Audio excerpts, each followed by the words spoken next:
how to link Instagram to TikTok. Hey everybody, welcome back to the channel. In today's video we're going to learn how we can link Instagram to TikTok, so make sure to watch the video till the end.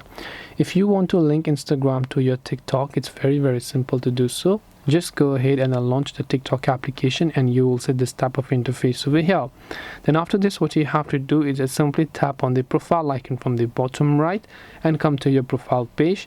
Then just tap on the edit profile that you find over here. Then under social, you'll find one of the options there that says Instagram. So you can tap on Instagram here. Then all you have to do is just simply make sure to paste your Instagram username link or your email address or whatever else here.